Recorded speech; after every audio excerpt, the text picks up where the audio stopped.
Police are unwilling to arrest herdsmen, Governor Akeredolu. Welcome to the news and please subscribe to our channel. Governor Rotimi Akeredolu has accused the Nigerian police of not being willing to arrest errant herdsmen in Ondo. Yes, you have criminal trespass. It should be treated by the state.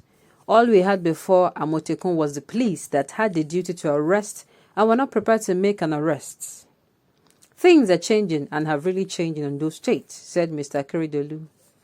Today, if you trespass on other people's land, the Amotekun will go after you and arrest you. They pay compensation to the farmers, and when they fail, they are in court. It is the only way you can send signals to the people.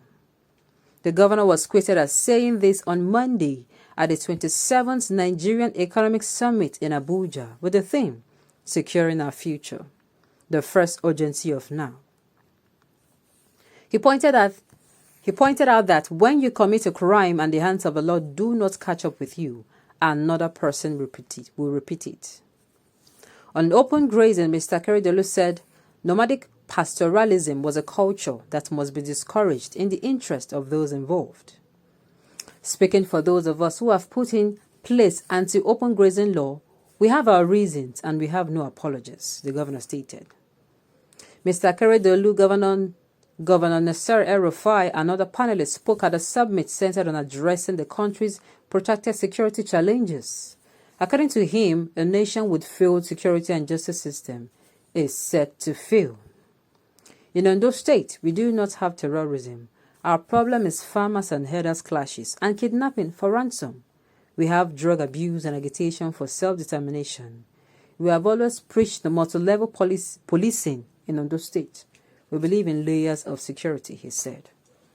I agree with the line where he said, a nation with failed security and justice system is set to fail.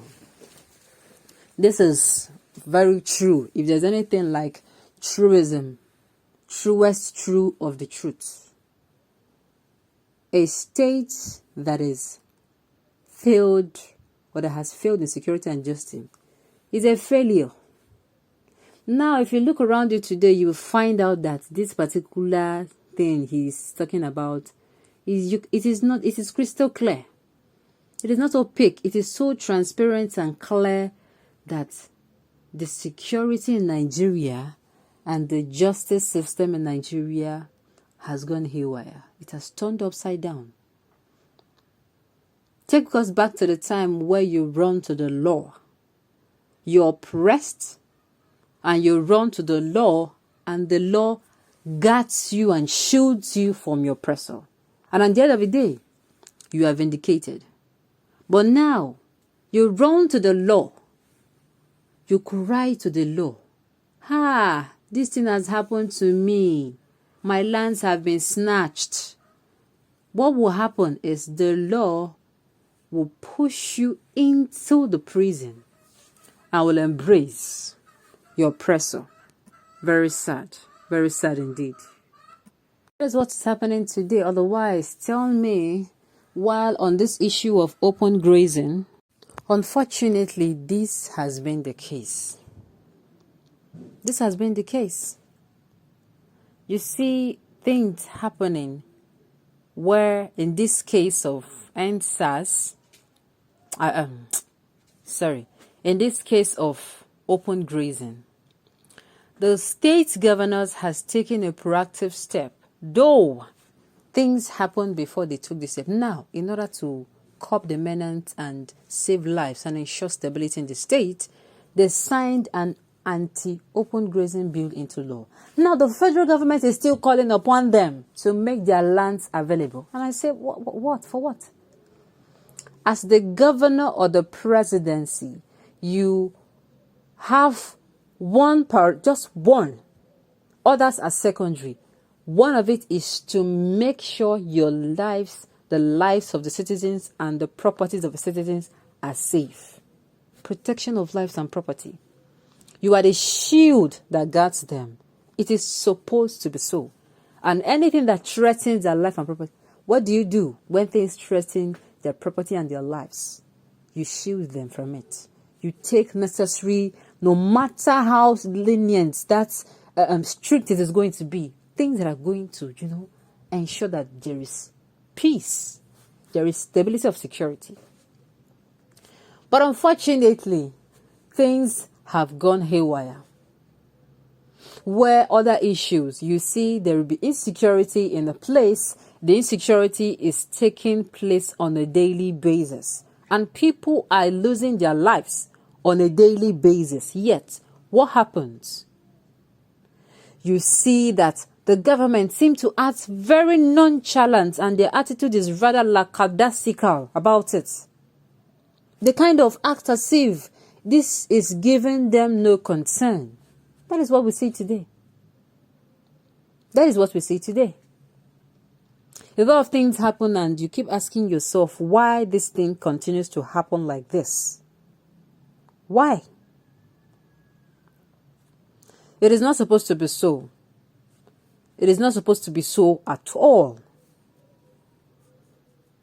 Okay, these same herders now, they are not being arrested no matter the crimes they commit. In fact, information getting to us about last week or 2 weeks ago was in a community. I cannot remember the state precisely.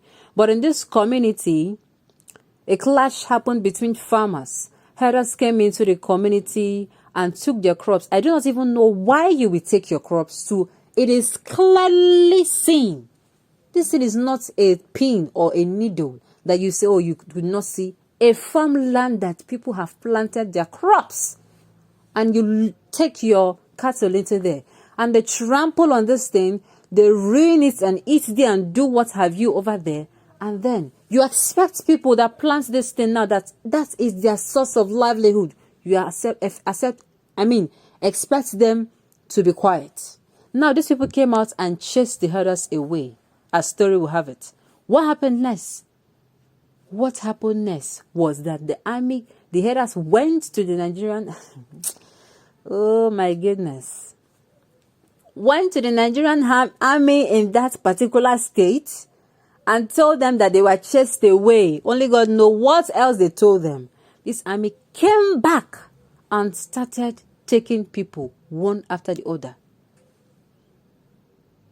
And I keep asking, when does the army have the right to take people one after the other? I thought they are men. Oh my goodness.